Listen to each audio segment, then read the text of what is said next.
wrestling than other weekends. Yeah. We are less wrestling, I guess. I mean, yeah, it's a lot less wrestling this week. Next week, nope. The week after that, I think we're fine. And we're fine for a couple of weeks. And we got a lot of stuff. We're fine for a couple more weeks. We got a lot more stuff. But we're, we're less wrestling this week. Less wrestling. I'm kind of So glad to be honest with you, but let's go. I know I'm glad too, but like it's gonna be wild. So yeah. Don't get me Thanks, wrong, y'all. I WWE. love wrestling, but still, what the fuck? Yeah, it's WWE's fault for this one. Yes, 100%. So instead of talking about WWE, let's talk about collision that happened. And so, okay, collision was taped. Collision was taped, but it aired on Saturday. So if you look at it and just like had a regular mind, you would be like, oh my God, like these matches for qualifying for the four way, they all happened on Saturday. So they had less time to recover than Brody King because Brody King wrestled on Wednesday, but everybody else wrestles on Saturday. It's like, well, no, everybody wrestled the same day and they had the same amount of time. Basically. Because like I know people that like watch the show will be like, oh my God, like they didn't have much time to prepare. No, they had a lot of time. A whole lot of time. So it started out with Claudio Castagnoli versus Commander, and this match was really good. And I listen personally, I would have been like, I wanted Commander to win, just because like I understand Claudio is from Switzerland. He's not from America, and they like try to get people from all over. But I don't think of Claudio as Swiss. I just think of him as an American dude that just like talks Swiss. That's just me. Because, like, he really doesn't have an accent either. He doesn't unless he starts talking Swiss, and you be like, oh, he knows Swiss words, but you just think that he's just an American dude. So like, I He's just keep forgetting, and he's that's like a why. Santos Escobar on the other side, where, like, you only hear the accent when he's talking to people that like that speak another language also, like him, but he's speaking English. Yeah, because like I watched an interview with Santos, just like not talking to anybody Spanish, he's just talking to a regular person, and like he just was like full on with no accent, just like straight up English, and it was like, so you just Hmm. switch it up just when you're talking on camera? Yeah, Like it's so weird because like it's just weird. It's just weird. because on the flip side, right? I right before the podcast, I saw I guess it was after SmackDown or whatever, a segment with the Garzas and him talking, and he had a full on accent. He has a full on accent on the show, but like when he does interviews and he just talks, Uh-huh. it's It's like not he there. doesn't have an accent. Like the very first time we saw him was when he was having a match in AAA, and they did like a little documentary after that, and he was talking, and I was so confused because like I just thought like somebody just did a dub. I was like, oh, somebody did a dub, and it was like, no, it just was him talking about how he went to America, he started studying English, and he learned English, and I was like, oh shit, like he sounds normal. That was our introduction to Little Cutthroat. Remember him? I remember. I love that kid. So Claudio is in the four way now, so that's awesome. Part of me wants him to win, but it's obvious he's not. We know where all this is going. So Yeah, it's obvious. It's just there for a moment, but he's definitely not. it's like sometimes I wish I didn't know so much about wrestling and like know where shit is going because like I want to enjoy this match, but I know the outcome. It's gonna be an awesome match, but still, it Okay, lingers. so this is a way you can turn your brain off. Okay. Like, just go in there and just like, like knowing that you know stuff, but just go in there, turn your brain off, and be like, okay, I'm just gonna enjoy this match, and if something happens, something happens. Like Okay. just enjoy to be like, if something happens, it happens. Even though it's not planned to go this way, if it happens, it happens. It could happen. Look at NXT. Shit always happens. You Yeah. don't know. But it could happen. NXT was like, what the fuck? Yes. So then we had FTR getting interviewed by Tony Schiavone, and they were being a dick to Tony Schiavone, and all of a sudden they just get interrupted by Atlantis Jr. and Templario, and they just start fighting. And like part of me like was like, what the fuck is this way fucking random? But they're in Texas.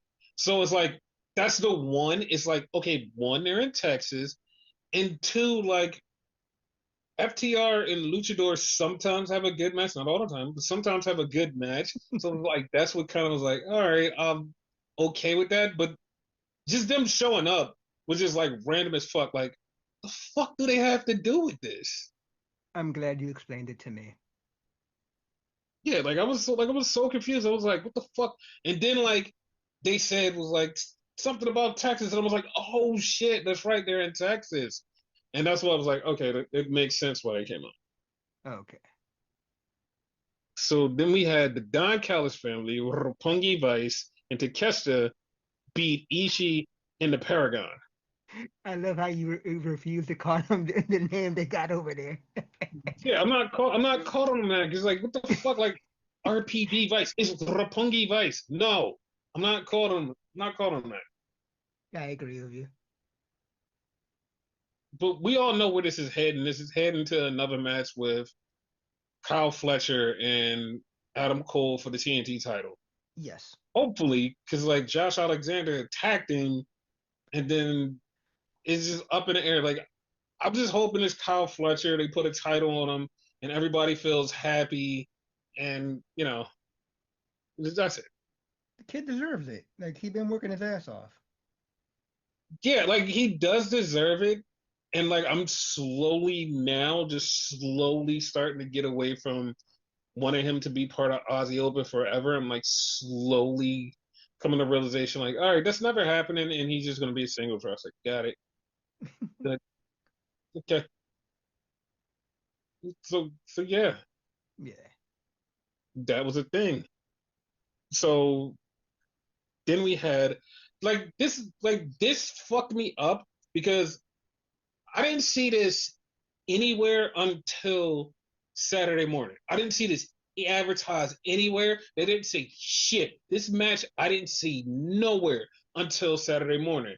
And I just like saw a graphic of like what was on Collision, and the top match they had was Okada versus Anthony Bowens for a Continental Classic eliminator match. I was like, the fuck? Like, where the fuck does that come from? I Like, seen there it was on no Instagram. I was mention of like, what that the anywhere. fuck? Like, no hints, nothing. Yeah. And it just was a random ass match. I was like, the fuck? It, it just was random. So I mean, Okada beat him, but like, it was just fucking random. Like, I don't know why. I That's another don't one. know I why. wish like Anthony would have won, but obviously he wasn't. Did like no? The thing is, he could have won because like it would have meant that he had a title match against Okada. It's like if he won, Oh he gets a yeah, title okay. match against Okada because this is an eliminator. It wasn't a Gotcha. straight up match, so he could have won. But like I said, it just came out of nowhere. It was real fucking random. And then like, okay, this made sense, and like it's starting to like I'm starting to think they're going the different way than what I originally thought. So they had a backstage with Will and Swerve, and Will's still trying to get Swerve to back Hangman, and Swerve's like, I'm not having any of it. And then they get into a brawl, and like to me, immediately that's like, oh my god, I know where they're going.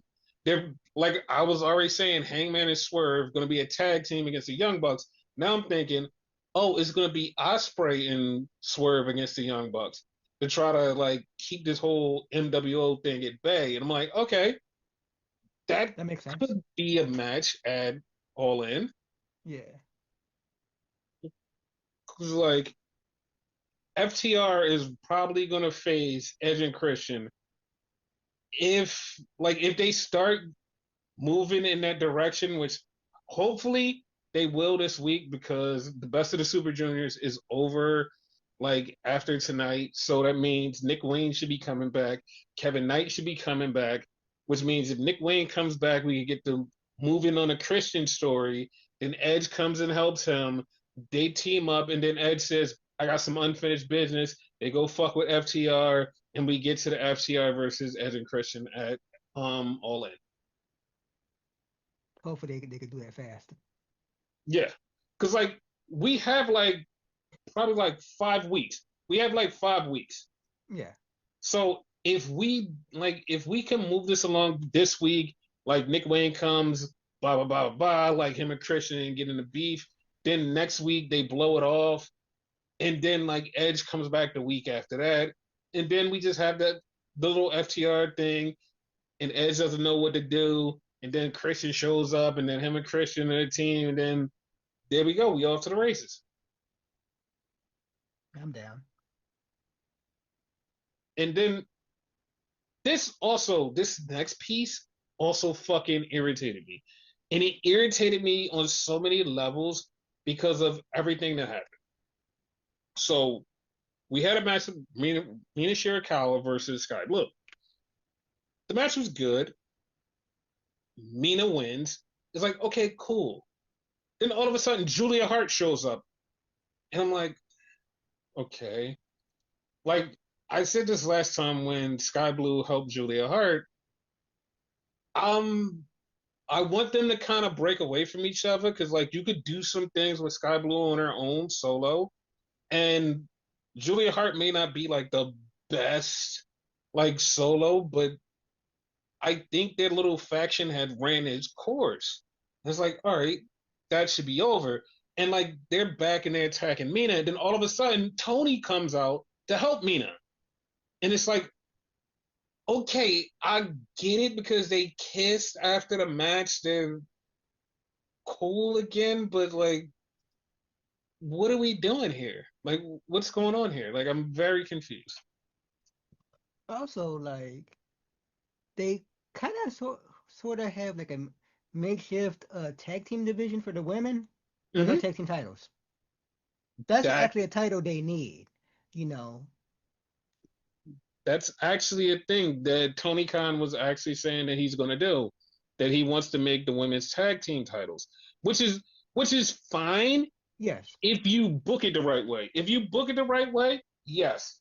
But other than that, there's no reason for it. There's nothing for you to do. Like, there's a bunch of tag teams, but can you book the tag teams the right way? Yeah. Can you make the tag teams feel special? Can you make the titles feel like not the Ring of Honor tag titles or the other tags? Like, make it feel like something. You know what I mean? No, you're absolutely right. You're absolutely right. It's just the fact that my mindset is you have all these women tag teams, Mm-hmm. either break them all up because there's no need for them if there's no titles. You shouldn't have a division because that's basically what it is if you don't have a title for said division. That's like having a cruiserweight division but no cruiserweight title. Yes, You but know? also here's the little caveat that you're not thinking of. They do have a bunch of women's tag teams, but they only have four. They only have four women's tag teams. So what do you do after that? Like you have four, so you're gonna rotate between those four tag teams. Like you can't really add more people because like what are you gonna add Mercedes? Mercedes is a solo star. Like you can add Athena and Billy Starks because they're a team, but like then you have to think of like there's not a lot of other tag teams. That's the only other downside. There's a lot of women, but there's not a lot of tag teams. Like That's a valid point. Diana Perago and Taya Valkyrie. They're a tag team, but they don't exist. Like they don't fucking exist. Yeah. Like the Vendetta is gone. Like they haven't been on TV forever. And it's That's like a, if you bring them back, that would okay, that'll give you five tag teams. And then you just like find some others like Red Velvet and somebody, you could team them up and be like, okay, now we have a little bit of a division. Like you have a couple of tag teams, but you don't have enough to be like, okay, we have a rotating tag team division. Like that's what they need. Like the titles is fine, but have a rotating tag division. That's a valid point, actually. I didn't think it like they kind of have a lot of tag teams, but not so much to like, as you said, rotate. That's a good point. I didn't think about that. Yeah. So then we had Gates of Agony, who still look like monsters, beat up some local talent, and they beat them really fast. And then we had LFI face AR Fox and Top Flight Security. And while I'm watching this match, all I could think of is this is going to sound bad and people are going to say I'm a fucking hater. Top Flight Security needs to leave. They need to leave. They need to get the fuck out of AEW. They're But jobbers at this point. Like they, they've been they're there since day one. they're complete jobbers. They look like shit now, and it's like, dog, like you should be way better. You should be more. People should be more behind you. Things should feel different, and it's like nothing feels good. It's like you guys should leave. Remember when Darius got injured and we swore that Dante was going to be a solo star and whatever, which he did Mm-hmm. good solo, but he didn't reach the peak we thought he was. Exactly. And then like they got back together, then Dante got injured, and it just like it just been all downhill for them.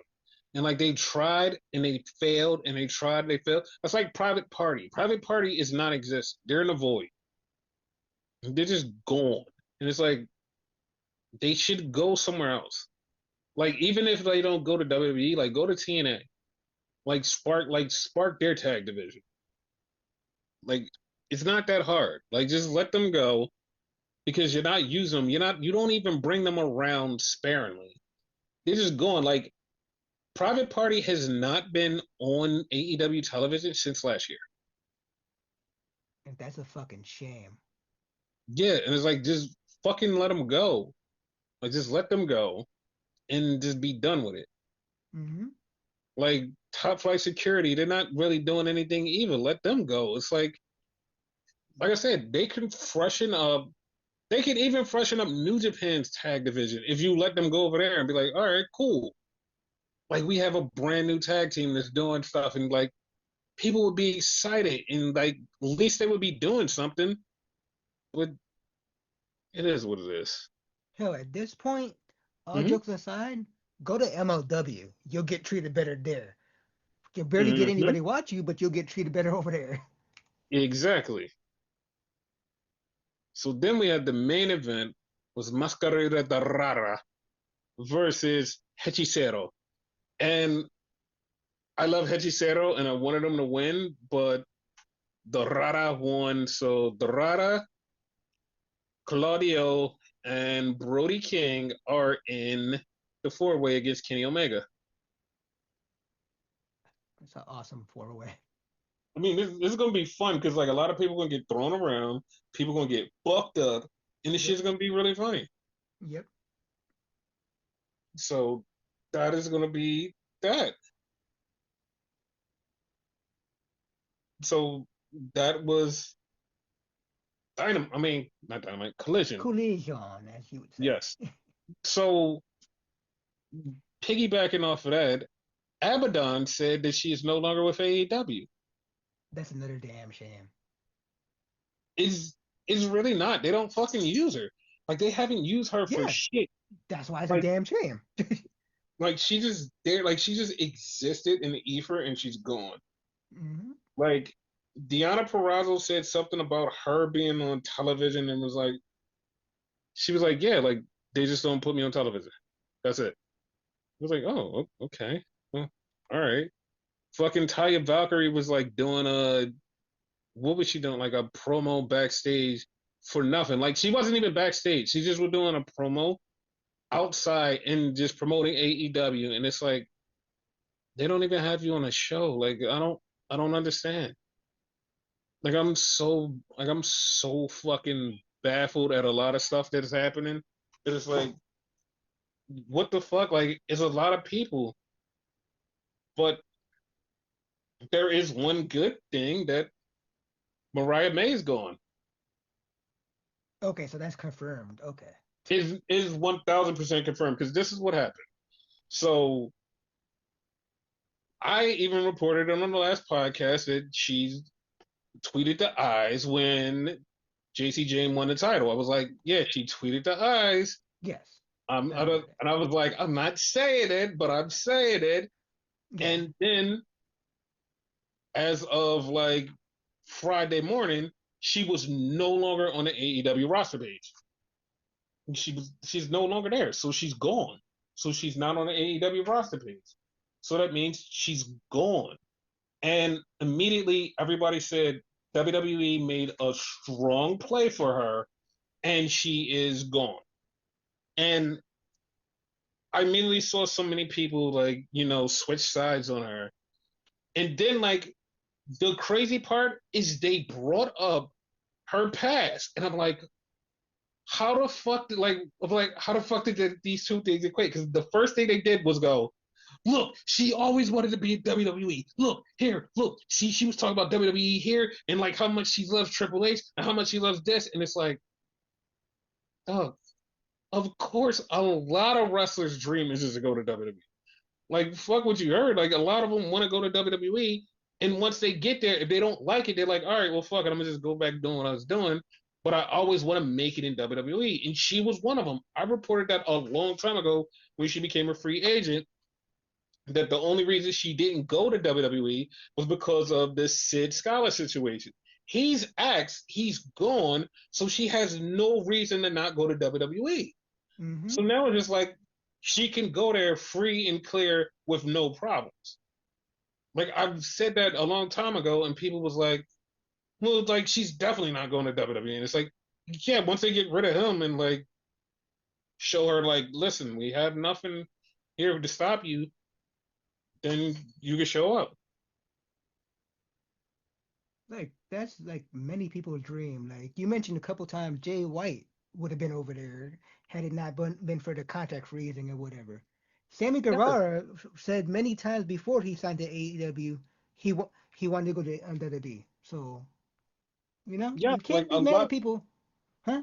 a lot of people want to be in WWE. Yeah, you can't be mad at them for their dream. You know what I mean?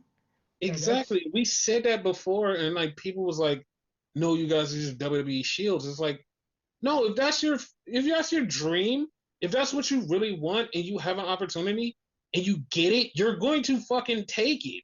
yeah, Like, I'm 100%. sorry, it's like that's what I want. Like, even if I'm just like using another company to make myself hot just to get in WWE, like fuck it, like that's where I want to be. Like if it doesn't work out there, if shit just goes sour, oh well, I there's another company for me to go back to. I could always go back to my old life. It's I just wanted to be here and see what it's like, see what the feels like, cause this is my dream. I Yeah, get it. I fucking get it. grass isn't always greener, but like you gotta try. Exactly. Like that's the craziest thing. Like I see so many people from the AEW side get mad when somebody leaves and wants to go to WWE because like they have like a lot of the sickos have this mentality of WWE bad, and it's like most of the people in AEW's dream was to get to WWE. Some of them didn't like it there and just was like, all right, I don't like it here. Let me go somewhere else. Like some Yeah, of them still dream to go there in AEW. It's like, yeah, my ultimate dream is to go to WWE. It's like you can't change that. Like you can't change anybody's mind. Like just accept it. Like just fucking accept it. Like even like to be honest and like not even joking, if Tony Khan had the ability to work with WWE, he would take it in a fucking heartbeat because he loves WWE. And it's not anything weird. And it's like, of course you love the company that you grew up on, the biggest wrestling promotion in the world. Of course you want to get recognized. yeah. Like it's not a big deal. And like I don't understand why people think it's a bad thing. And the plus side, Vince is not there no more, so Yeah, no, that's the hugest green flag for a lot of people. Like Vince is not there, so that's that. And I wanted to bring this up to you Okay. because this has been going around Hmm. about WWE counter program.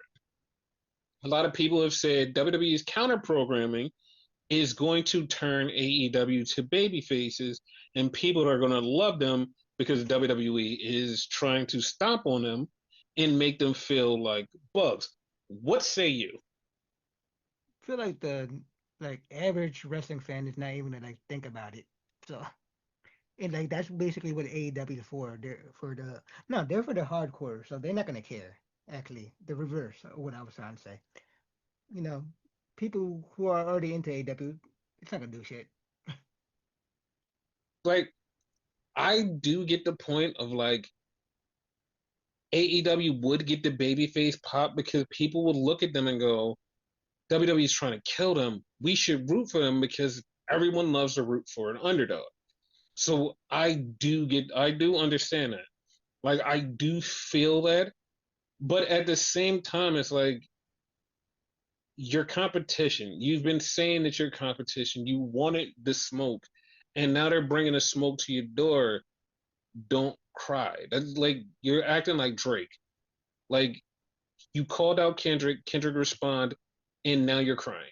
Like Yeah, don't do it. Like you wanted this. Now it's happening.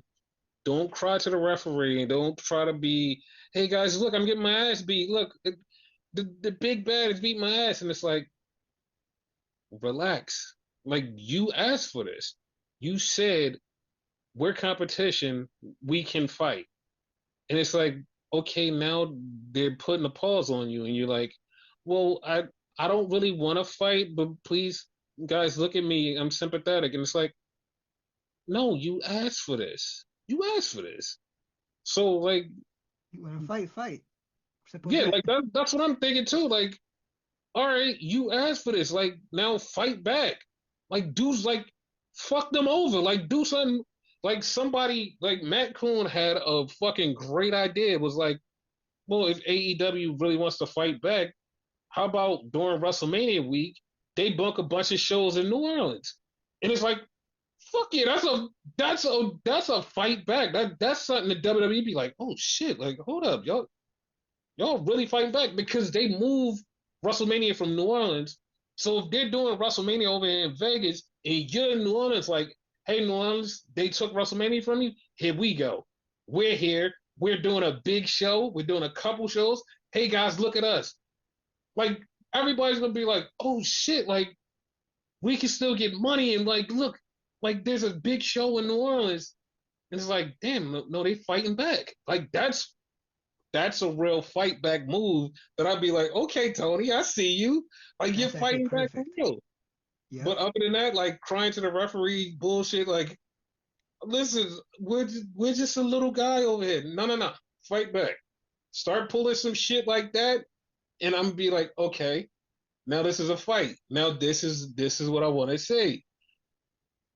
And you can't say you're the little guy when you have like a billionaire at the helm. Plus, you got a lot of big names with you. So, yeah, I mean, like, you're not no little guy. You've been at this for like 5, 6 years. You pretty much know what you're doing at this point. Yeah, like you're up against a big guy, so fight fucking back. Punch them Yes. in their face and go, yeah, we can stand tall with you. Like, come on. And you earn their respect.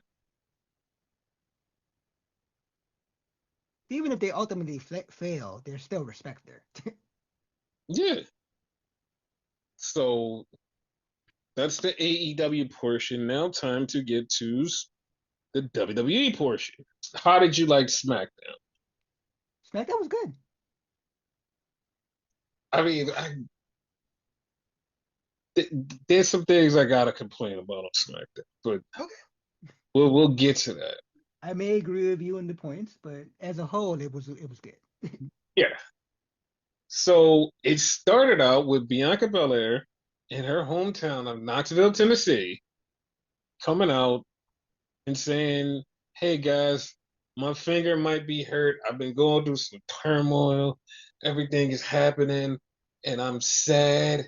And one day I'm gonna get in the ring, and then she starts doing this Tennessee chant and has everybody singing with her. Then all of a sudden, Naomi comes out and was like, "B, come on, man, we need to talk. Like, why you not been answering my phone calls and my texts? Like, you've been injured. Like, come on, like, what's up?" The fact that she And went by her house when nobody was there.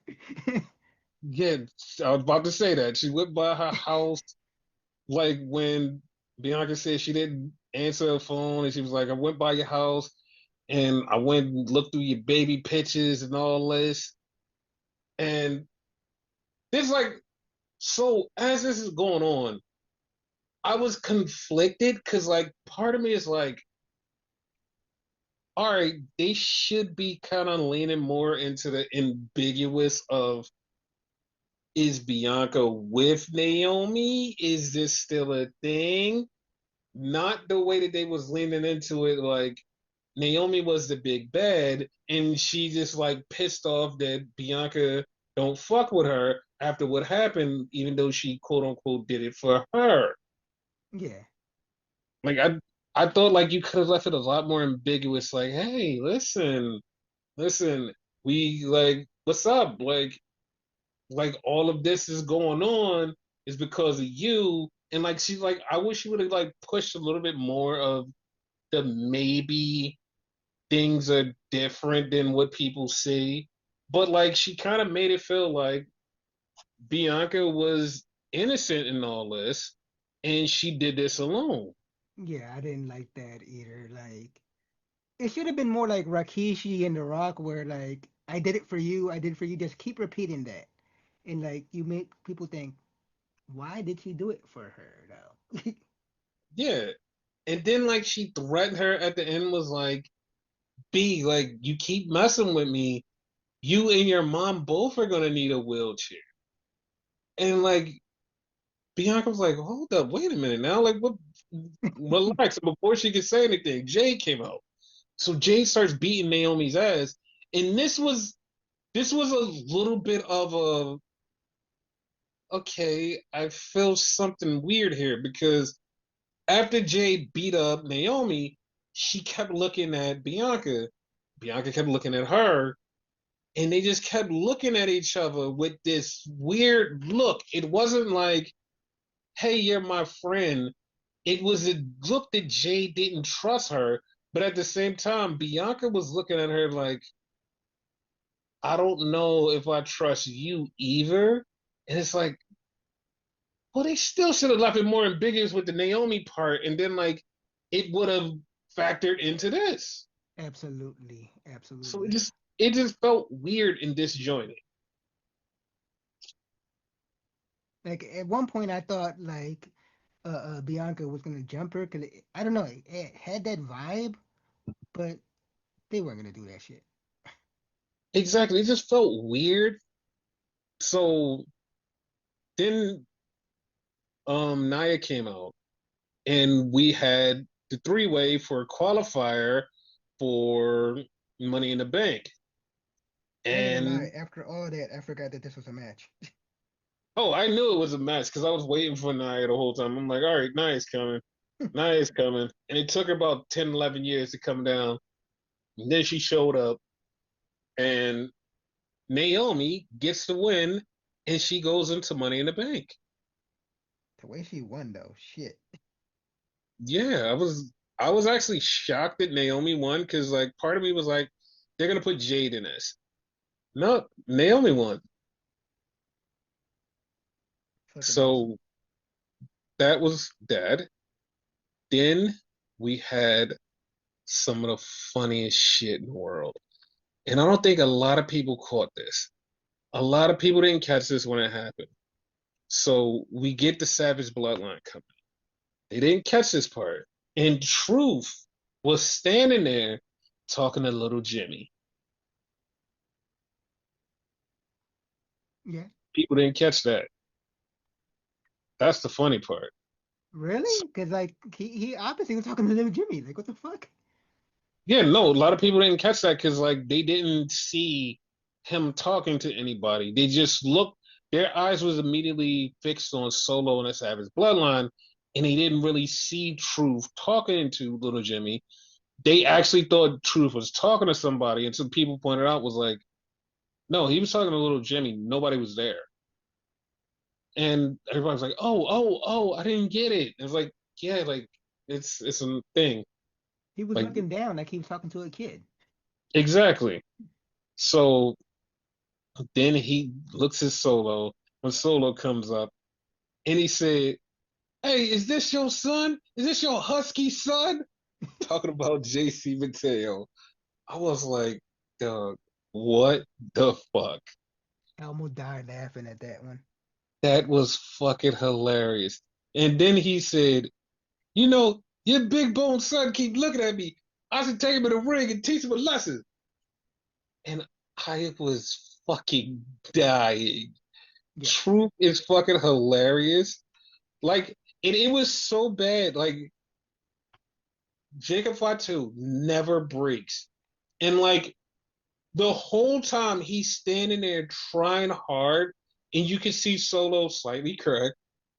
And JC, he's got a stone face, but you can tell they all wanted to bust the fuck out laughing because it was just so fucking random. Because Solo's hard to crack too, but it was a couple times when they were together, he made him crack too. Yes, but like, holy shit, Truth is fucking hilarious. Like he's one of those people that like anytime you put him on camera, he's gonna make it fucking hilarious. And speaking of people making shit hilarious, Chelsea fucking Green. Yes. My God, this shit was so good. So Chelsea Green comes up to Nick Aldis with the Secret Harvest. She has one of those paper masks with her face on it, and she's talking to Nick Aldis, and Nick Aldis is like, I can't hear you behind the mask. Like, put it down and talk to me like a real person. So she puts it down for a second, and then Piper puts up another one on her face.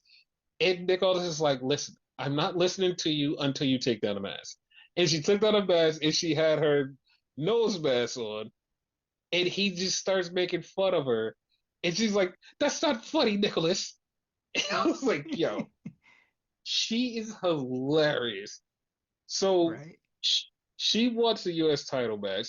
Nick's like, "You're not cleared," and he was like, "Well, Zelina beat Piper, so you know what? I'll give it to Kaylee Ray." I'm like, okay, okay. I forgot her name, Alba Fire, but Yeah. like, so they made her have a match with Zelina. Question. The last match Answer. that they just had, wasn't it the Uh rematch? huh. Or was that the actual match where Zelina won the title? I believe it was a rematch where she broke her nose. Yes, that was a rematch for. No, no, no. That was an actual match because remember she beat her the week prior to get the title match. Oh, okay, okay, yeah. So she does, she can get a rematch. Okay, cool. Mm-hmm.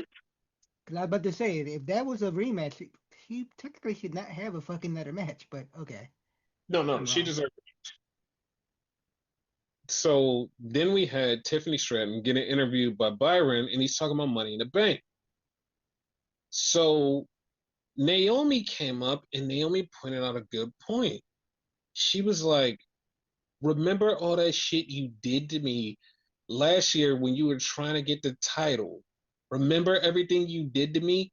I'm gonna pay you back, and I'm going to cash in on you." And I totally forgot they had a story last year where Tiffany kept screwing Naomi. Yeah. I totally forgot until Naomi said something. And then Alexa pops up and teases cashing in on Tiffany. So, yeah, Tiffany just like she's she's under surveillance. Funny part, like, and mind you, like, I don't have a pick yet, but Mm-hmm. they're hinting at someone cashing on her. I think Mm-hmm. whoever's cashing in is cashing in on the other side. Like, they're gonna cash in on Io. Listen, I'm I'm definitely not giving my pick until we get the whole field. Until Yeah, we get the whole field, I'll be like, okay, this is my pick. Until then, I'm not even going to speculate because I feel like things can change. true. So then we had JC Mateo versus R Truth. And of course, JC beats R Truth. Like, R Truth's not beating him. Would So have been after funny. the match, like Solo comes in because he beating the shit out of Truth, and Jimmy shows up. That as weird as that sounds. Yeah, I was about to say, how ironic is that? Yes. And like that's going to play into the story. That's going to play into the story with him and Truth are talking, and it's going to play into the Jimmy thing. Watch. They're gonna be a tag team, right? And Mm-hmm. watch, like he'll be talking to one Jimmy and transition to the other Jimmy, that non-existent Jimmy. Mm-hmm. So Solo got out of there, and Solo's like, no, no, no, no, no. Trust me. He was like, listen. He was like, listen, listen, listen. He was like, listen. He was like, I want you back in the family. He's like, listen, man, I'm not gonna do nothing. And JC attacked Jimmy, and Solo pulled JC off of Jimmy because Solo wants Jimmy back in the crew. Why? I don't know how that's gonna work. Like, I don't know how that's gonna work. It's not gonna work, but I don't know how it's gonna try to work. I do feel like him trying to bring Jimmy into the crew is going to separate the crew from Solo. Yeah, So I feel like this is a plot device that's going to pay off, and you're like, oh shit. and like when I say why, like I'm not saying it because like anything against Jimmy. Jimmy's good. Mm-hmm. It just like after everything that happened, like why? I couldn't tell you. I really couldn't tell you. That's like him wanting Roman back. Yeah, I don't know. I just couldn't tell you. It's in his mind. Yeah, So then we had the Street Profits, and they came out and say they're the best tag team, and they run the division, and everything that they've done, like they've been fucking killing it. And that's true. They put the tag titles on them, and they have been fucking putting out banger after banger after banger tag match every week with every tag team they put in front of them. yes. It is insane because it's like you like a couple months ago you just seen them just like flourishing around. They got beat up and you was like, damn, justice for Street Profits. 3 months later, you're like, holy shit, the Street Profits are fucking killing it. They're giving us the smoke, as they would say. Yes. So they're talking, and Fraxium comes out and goes, hey, listen, we didn't lose our match last week. We got interrupted, so we should get a tag team title match. So before they finish, Motor City Machine Guns come out and say the same thing. And then DIY and Candace comes out and they want a tag match. And Ciampa says, let's have a moment of silence. Everybody stand up, bow their heads. And the lights went out and everybody died because of the Wyatts. As soon as they did that, I'm like, you're dead. Yeah, that's exactly what I was thinking too. I was like, yeah, you're screwed.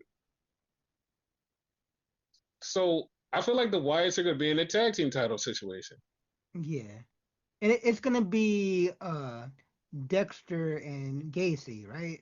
Like I feel like Uh-huh. they're the tag team. Yeah, no, they're a tag team. Oh, okay. I like them together. So then we had the Garzas in a tag match. But we had Underrated tag something team. special here because Ethan Page was on commentary. Yep. And I lied to you not. Ethan Page was on commentary. He felt so normal that I was like, why the fuck is he? Wait, he's not here. He's an NXT person. That's how I felt about that. Had he not had the North American title with him, I wouldn't even think about that. Exactly. So the Garzas went against Phoenix and you'll never guess this one, Javon Evans. Bouncy.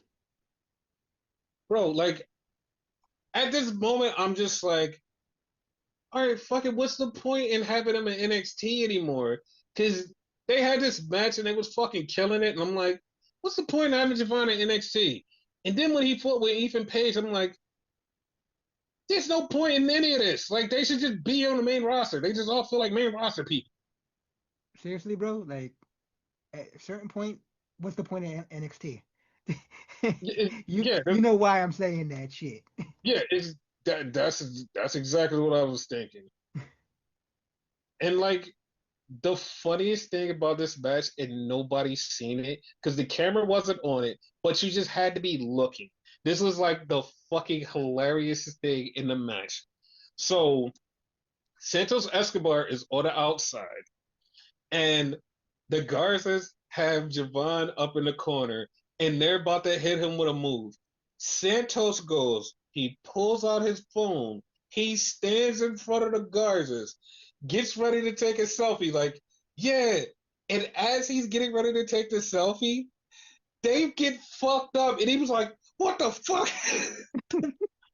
That shit was so funny because like the cameras was not on him. He was all the way on the far side of the ring, and they're doing this move, and like the cameras is just in the ring. He's just in the background. You see him pull out the phone, and he's like, "Yeah." He's like just cheesing it up, get ready to take the selfie, and they just fucking him. He's like, "What the fuck?" And then he puts his phone back in his pocket. It was hilarious. You had to been looking at like towards that side. Yes, and I was watching him because it was just like, because I saw him pull out the phone. I was like, what the fuck is he doing? And then like he set up for it. I was like, is he taking a selfie? And just as he's about to do it, they just get fucked up, and he just snaps like, oh fuck this. This is so funny. They're friends again though. Yeah, the Garzas won that match, which actually fucking surprised me. It didn't So surprise me because they're getting ready for their tag team match in the show. I know yes, Javon and them have a match, but still, yeah, like everybody in there has a match at Worlds Collide. yeah, So then we had Zelina Vega versus Alba Fire, and Zelina Vega beats Alba Fire. pretty simple. Yeah. So we have a backstage with Miz and Mello. And Mello is telling Miz, yeah, thanks for getting me here, but I could do this on my own. I've been doing this like the whole time on my own, but like I'm the one who got this opportunity, not you. And at this moment, I'm like, okay, they're breaking them up because like he's telling Miz like I've done this, and then like at the end he just like yeah, but we still all him, and like Miz is like I fucking hate you, like everything you just said to me, like you don't need me. It, I call bullshit on that because like you didn't do anything on your own on the main roster. You did all that NXT. Miz helped you all this time. Could you have done it on your own? Yes, but you didn't. That's the fact. You did not do it on your own. Miz helped you. Listen, I'm going to say something. I'm going to say something later. Okay. So then we had a Julia promo, and I watched this promo in pure amazement. Like I'm not even joking, and you're gonna be like, "That's kind of fucked up," Okay. and it's not fucked up because her English was so good. And I know you probably somebody's like, "That's kind of racist because like you're saying a Japanese person." No, you don't understand. She's not only Japanese; she's Japanese and French. Like she speaks fluent French, and she speaks Japanese. Like her English, the last time I saw her spoke English, it wasn't this clear and concise. She was speaking whole sentences, and it was coming out fluently. And it's like she's known how to speak English her whole entire life. Like she barely spoke. Like she speaks a little English, not full sentences and everything like she was saying here. Like I've heard her speak English before, but never like this. And it was like, oh my god! Like I was shocked because I felt wow, like you're gonna be a star. Like you're going to be huge now. Like you've got the one thing that like WWE looks for is like you need the English. She's locked it down. She's gonna be a star. Once again, just like Escobar and what you call it, we mentioned in AEW. I barely heard an accent. There was one. There was one, but I barely heard it. The funny part about that was I didn't hear the normal accent that anybody would hear because like the way she speaks, like the normal accent, she would be like, oh, she's like I hear a Japanese accent. No, I Yeah, heard her French accent. that's Like the one I I heard. heard her like French come out when she was speaking. I was like, oh, like yeah, like that makes sense. Like that Yeah. makes sense. So then she bumps into Zelina Vega and tells her that she wants her title too. Okay, so get ready for Zelina versus Julia. So, Yeah. And I got a feeling like if she faces Julia, Julia's taking that fucking title. yes. Yeah, and the crazy part is like every time I see Julia, and especially with the braids, I just always feel sad.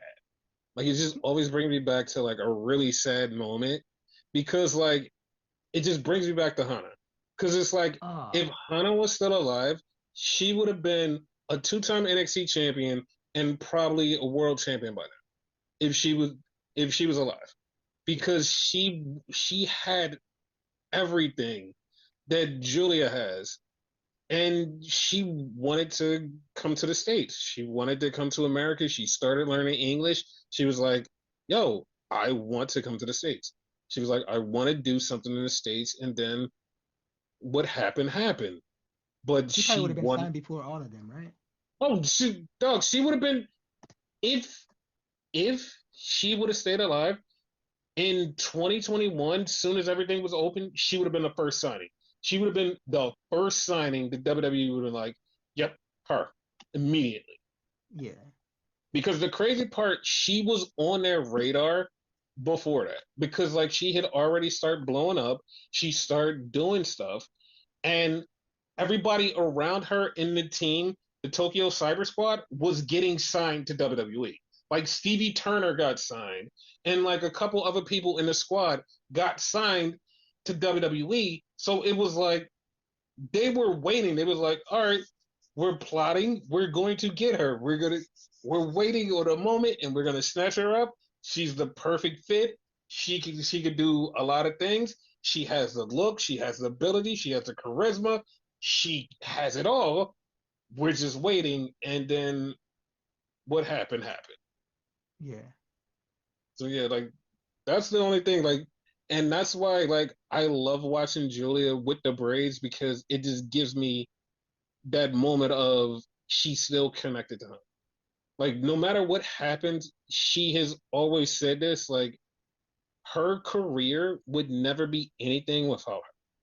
Because when she left Ice Ribbon to come to Stardom, the first person she feuded with was him, and they feuded so hard that they just like restarted the love for Stardom, and she would never be anything without her, and she's always said that. I didn't So. realize the braids were that significant. Wow. Mhm. So then we see Damian Priest. And I swear to God, I was like, what the fuck happened to Damian Priest? Because he came out with a black eye, and I don't remember him getting punched in the face at Saturday Night's main event. I don't either. So lost me there. Yep. So he just starts talking about he wants the US title and he's gonna kick somebody's ass for the US title. He never says a name. And in my head, I'm like, oh, he's talking about LA Knight. Until Jacob Fatu walks out with the title. And I was like, oh shit, that's right, he got the title. He did mention Jacob Fatuda. Oh, I didn't even hear that part. I just thought he was just talking shit and said, I'm gonna beat the US champion. I'm gonna beat their ass. And then Jacob Fatu walked out. I was like, oh shit, it's Jacob Fatu. That's who he was talking Cause like he also, cause like sidebar, it seems like Jacob's gonna go face, right? to. Mm-hmm. he kind of alluded to the fact that, dude, I respect you, but I don't respect who you hang with and who's hanging with you. They're basically using you. That's more or I less mean, what he said. he's not wrong. Yeah. He's not wrong. So then we had the triple threat. The winner gets into Money in the Bank. It's Jacob Fatu, Andrade, and Mello. And this match was going. The Savage Bloodline comes out, full of distraction, trying to help Jacob Fatu. He's pissed. He's like, what the fuck are y'all doing out here? He gets distracted. Mello and Andrade in the ring by themselves. Andrade hits the message. 1, 2, 3. He pins Mello. Message sent. I did not see that coming, honestly. Like, after all the bullshit, I thought actually Melo was gonna win. I did too.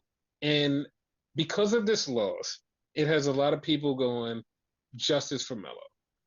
And I'm just yelling at all of those people because I was on this train 2 months ago yelling justice for Mello. Yeah, where were y'all? Yes. Like, I hope one day he does get justice, but holy fuck.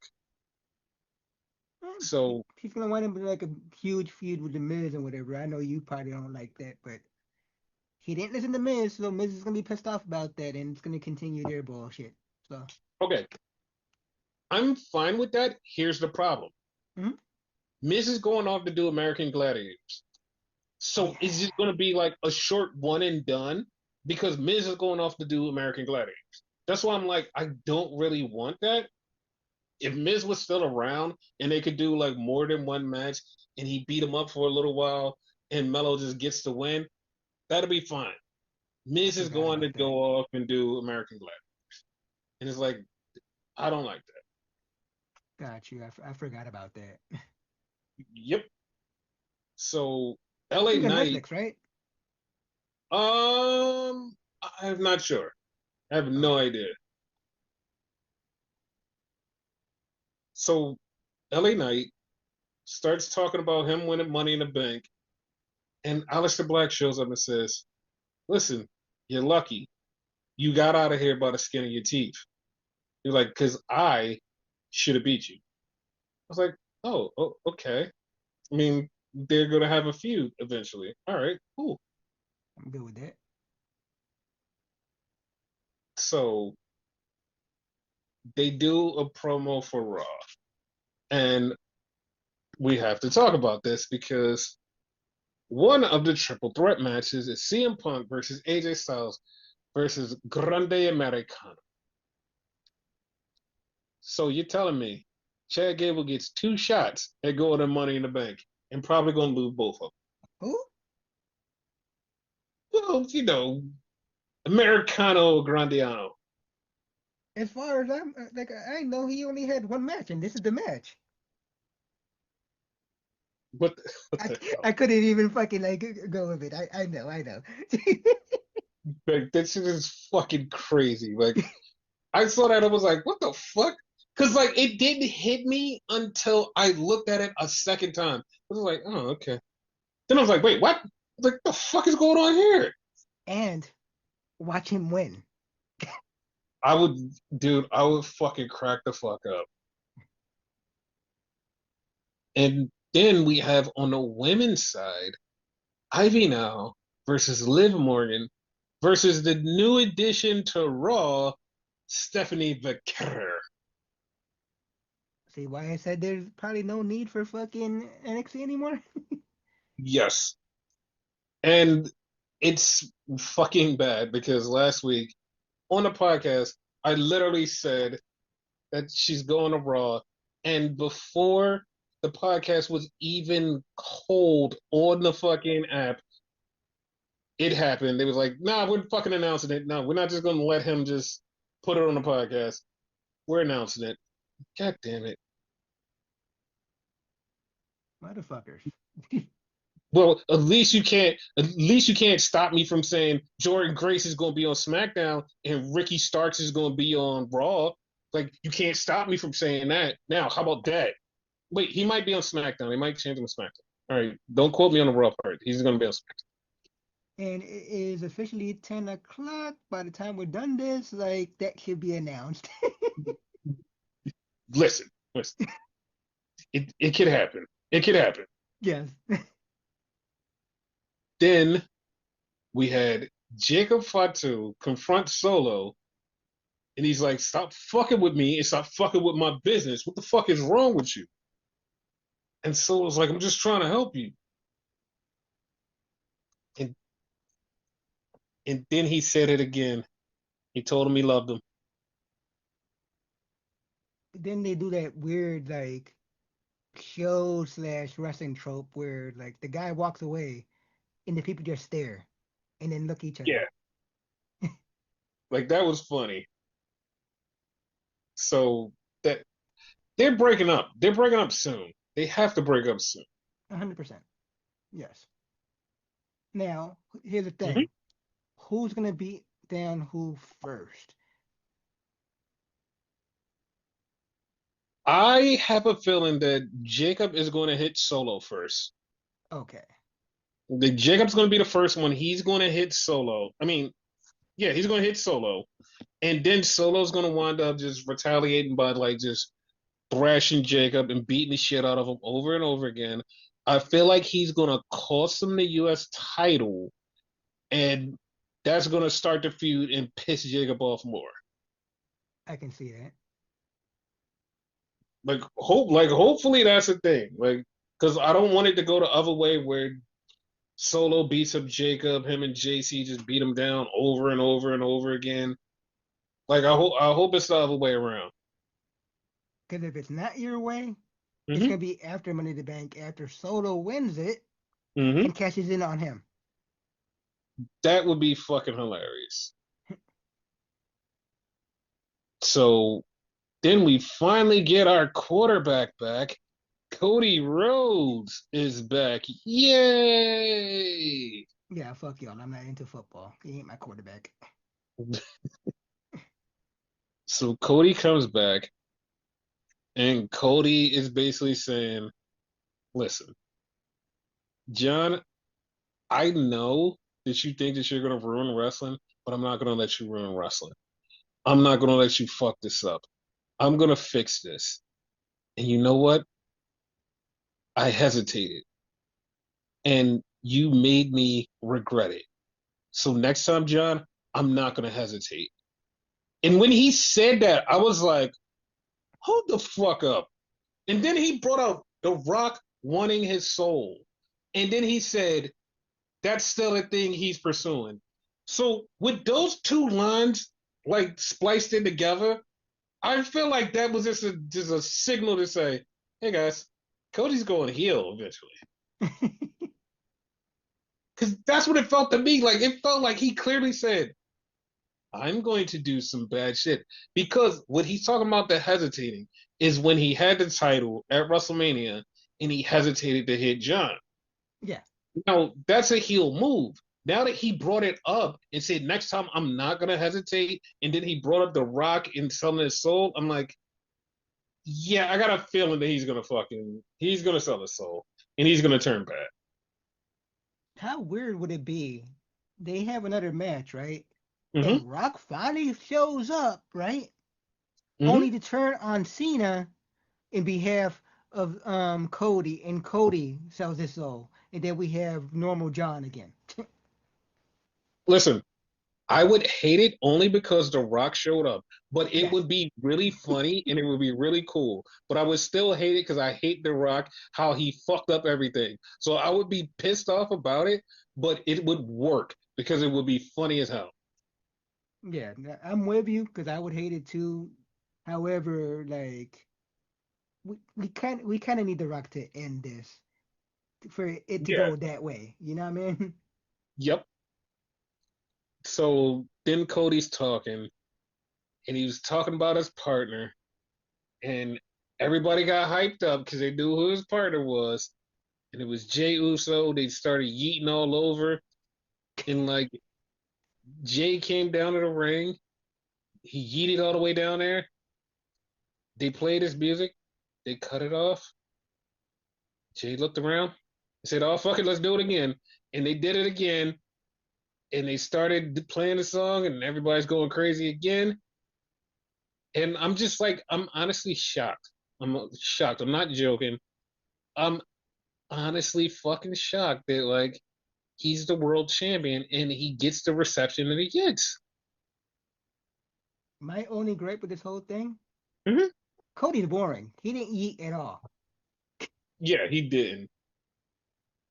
That's your boy. You eat, you eat with your boy. If you're not eating with your friend, like, why are you even friends? Right. So then John Cena came out. And John Cena starts talking shit about Cody and Jey Uso and said that they're both John Cena wannabes.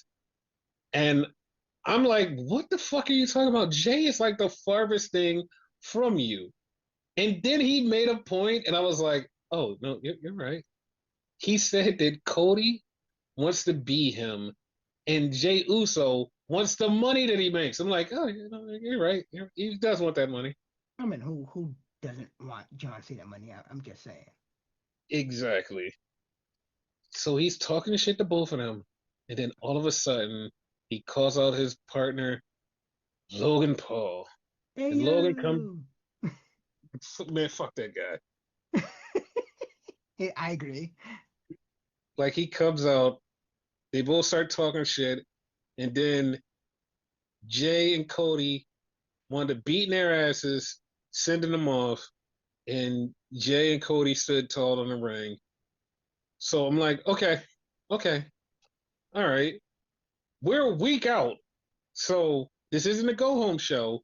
It's not just saying who's gonna win, but this isn't a go home show. Okay, cool. This isn't a go home show. Was it me or was there like a little dissension between John and Logan? No, it wasn't. Oh, Like okay. the thing was, they weren't on the same page, and he's like, get on the same page. So after like they beat them down, Cody's holding the world title. I mean the WWE title, and Jay's holding the world title. So it's like, yeah, we know where this is going. Like we're not dumb. We know where this is going. For a split second, I forgot Cody was not the champion. I did too. I did too. Cause like it's just like he's normally the champion. Like no, that's our champ. We get it, but no, like he's not the champ. Yeah. So yeah, like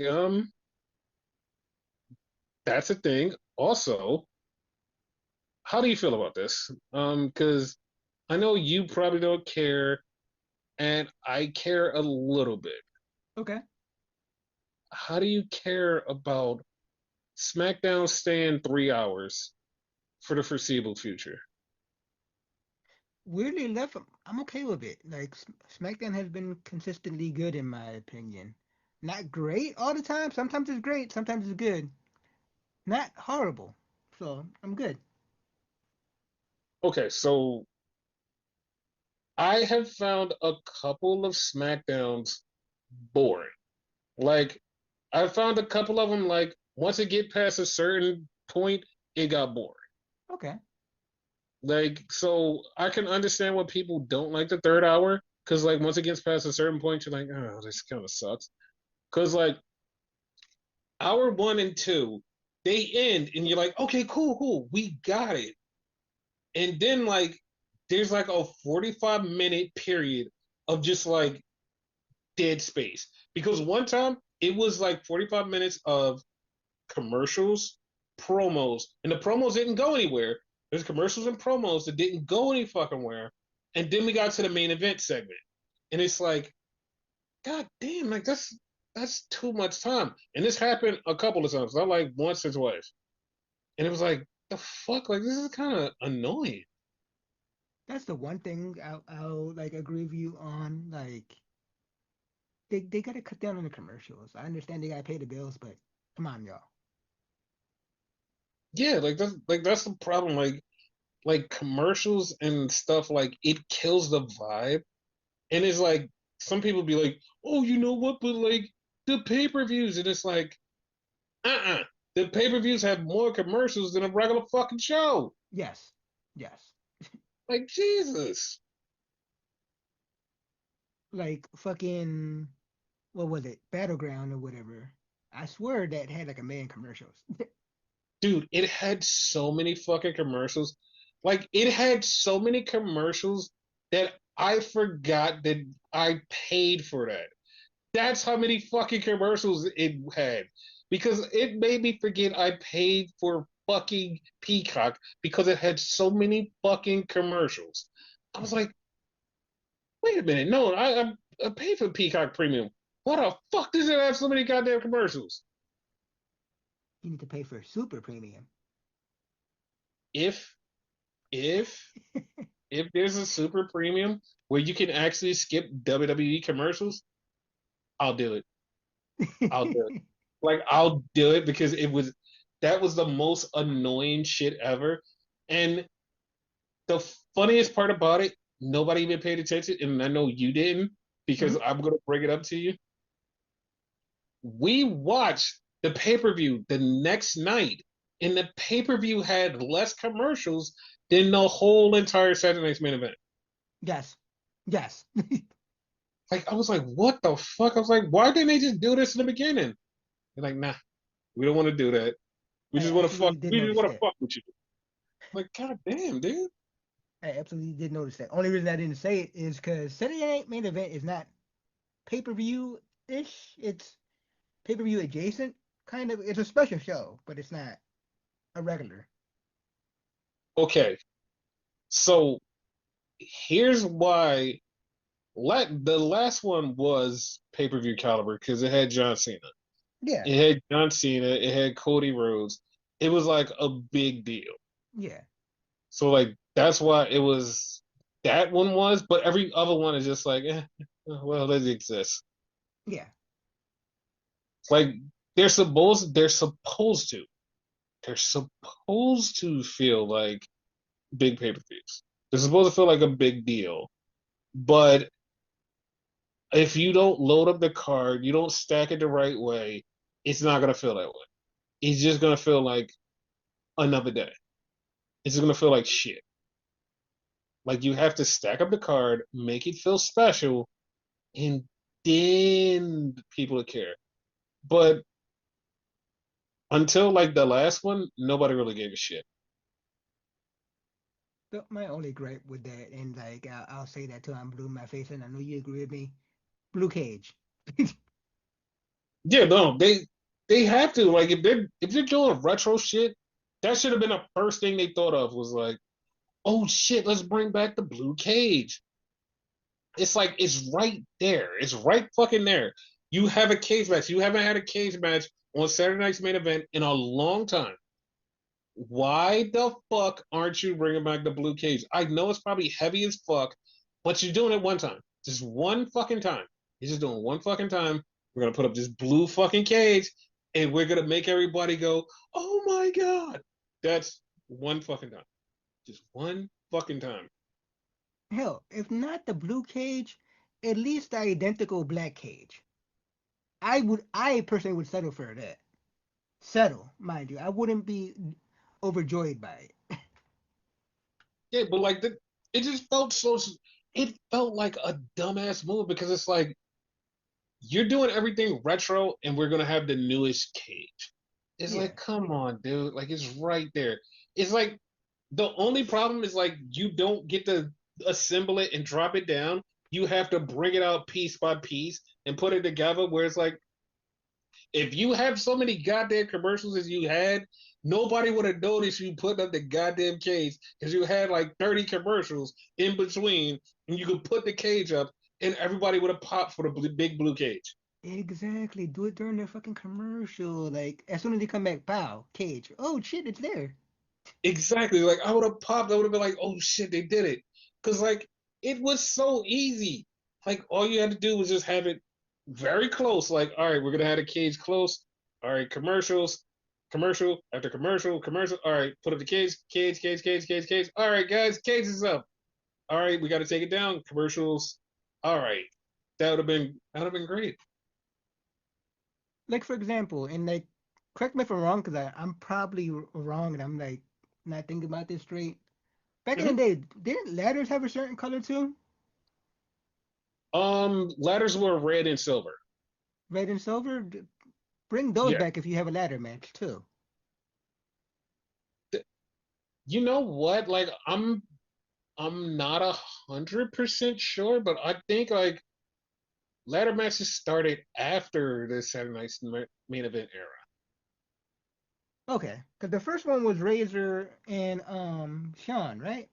No, that Okay, was the second or third one, probably the second one, but they okay. weren't the first one. The first one was actually Bret Hart versus Goldust. Ah, okay. Yeah, I The remember first one that. was Bret versus Goldust. The second one was Bret versus Shawn, and then it was Shawn versus Razor. Okay. Because here's the technicality of how those went. Like the Goldust and Bret one was like I want to say a house show, but like they did tape it, so there's video footage of it, and that was the first one. Then the Okay. second one was Shawn and Bret, and then the main one, the one that everybody knows, is Shawn and Razor, because that was the one. And there was somewhere I don't know where it was that Bret had brought this up, and people was like, "Oh my God, Bret's hating," and I just laughed because I'm like, "No, Bret's right," because Bret said that Shawn basically did the ladder match, and then he stole it from him. Because I had ladder matches before him. We had that ladder match, and then he just fucking ripped it from me. And I'm like, people was like, "Oh, Bret's a hater." I'm like, "No, you guys like, if you like watch the old tapes, it was there. Like it happened. Like Bret was the cape, like he was the ladder person." And Shawn wrestled him in a ladder match, and that's where Shawn stole it, and that's what happened. Like that's true. Like it's true.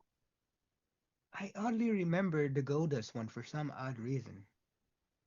Yeah, because like it was. So this is what happened.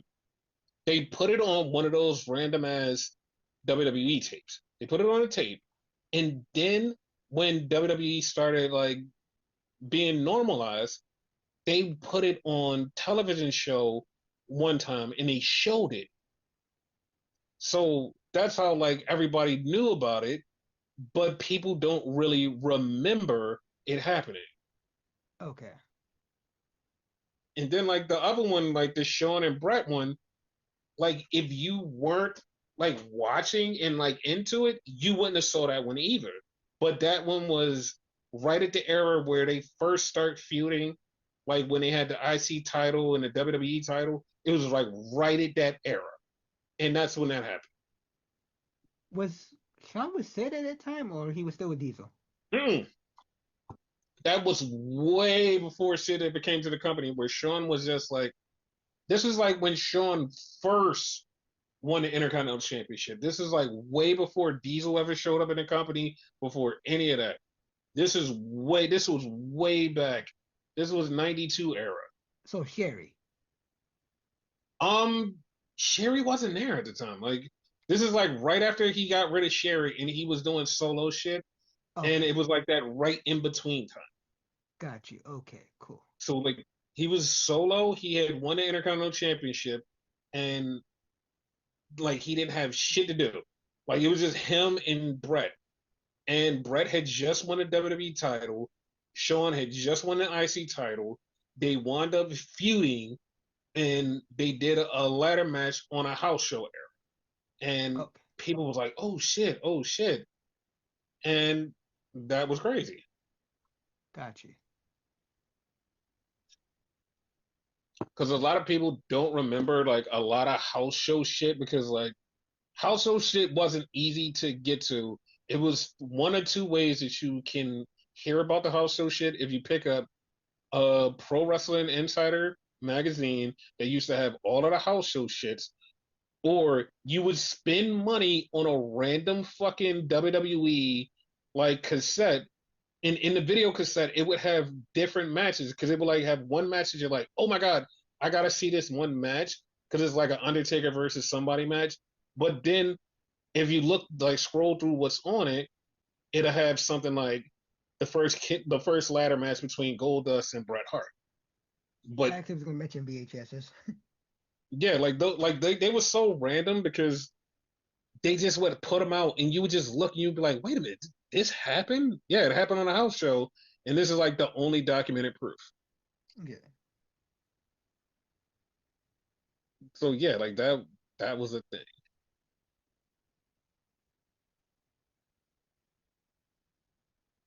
So yeah, like that's pretty much the show. You got any last words? Viper. I love